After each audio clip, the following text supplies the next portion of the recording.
श्री स्वामी समर्थ सर्वांना. बघा, असा चकाचक ओटा बघून सकाळी उठल्या उठल्या किती बरं वाटतं ना.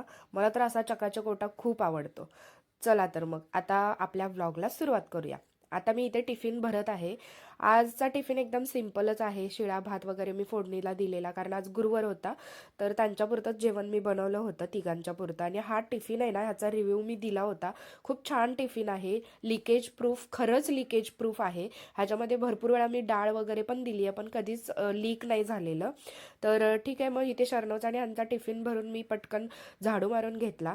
आणि नंतर मग हे गेल्यानंतर एक 15 मिनिटांनी मग मी लादी पुसायला घेतली. कारण आपल्या भारतीय संस्कृतीमध्ये असं म्हणतात की आपल्या घरातून कोणी बाहेर पाहुणे असू दे किंवा घरातली व्यक्ती जर बाहेर गेली तर ते गेल्या गेल्या झाडू, भांडी किंवा लादी असं पुसायचं नसतं. तर मग सगळं आवरल्यानंतर मी आंघोळ वगैरे केल्यानंतर देवांची भांडी इथे धुवून घेतली, देवपूजा करून घेतली, स्वामींना अभिषेक घातला. दर गुरुवारी मी स्वामींना अभिषेक घालते. तुम्ही जर माझे व्लॉग बघत असाल तर तुम्ही बघितलंच असेल.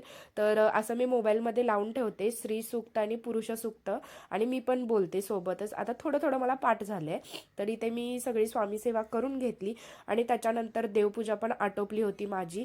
देवपूजा झाल्या झाल्या मी लगेचच गुरुवारची पूजा मांडून घेतली. मागच्या व्लॉगमध्ये मी पूजा कशी मांडली ते दाखवलं होतं, त्याच्यामुळे मी म्हटलं आता एवढं डिटेल नको सांगायला.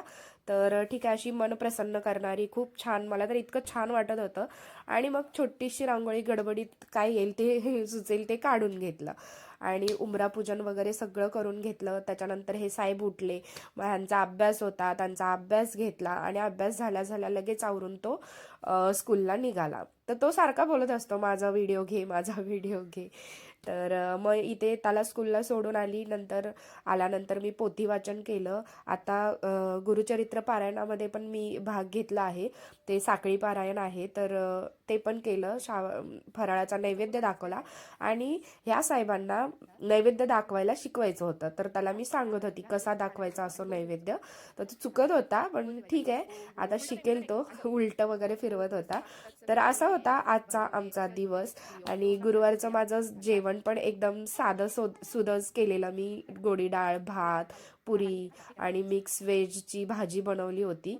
आणि गुरुचरित्र पारायणाबद्दल जर तुम्हाला डिटेल माहिती हवी असेल तर मला कमेंटमध्ये नक्की सांगा. मी काय आहे साखळी पारायण गुरुचरित्राचं ते मी तुम्हाला नक्कीच सांगेन कसं असतं. रोज एकच अध्याय वाचायचा असतो.